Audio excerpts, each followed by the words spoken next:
పెద్దపల్లి జిల్లా వదల మండలంలో కేంద్రంలో మొక్కజొన్న కొనుగోలు కేంద్రాన్ని ప్రభుత్వ విప్ ఎమ్మెల్యే విజయరమణరావు ప్రారంభించారు. గత బీఆర్ఎస్ ప్రభుత్వ పాలనలో రైతులు తమ సమస్యలను చెప్పుకోవడానికే భయపడేవారని, కానీ నేడు కాంగ్రెస్ ప్రభుత్వంలో రైతులు లాభాల బాటలో ఉన్నారని ఆయన తెలిపారు. సీఎం రేవంత్ రెడ్డి నాయకత్వంలో ప్రభుత్వం రైతుల సంక్షేమమే ధ్యేయంగా పనిచేస్తోందని, నియోజకవర్గంలో ధాన్యం కొనుగోళ్లలో ఎలాంటి కోత లేకుండా చూస్తామని స్పష్టం చేశారు.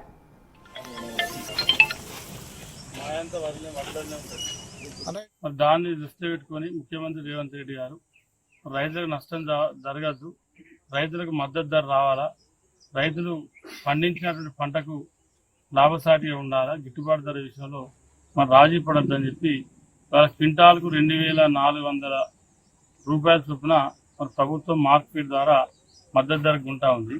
కాబట్టి రైతులు దానికి అందరూ కూడా సహకరించాలని చెప్పి కోరుతా ఉన్నాం. ఎందుకంటే మీరు కూడా అందరూ దయచేసి ఆలోచించారు.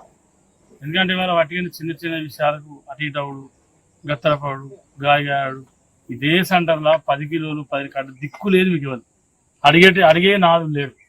రైస్ మిల్లులో పోయి చేతులు అట్టుకుని ఇవ్వడం ఇదే ఊదిన ఊరోలు 10 కిలోలు 12 కిలోలు 15 కిలోలు కట్ట అవుతా అంటే కనీసం ముఖం చూసినప్పుడు లేడు.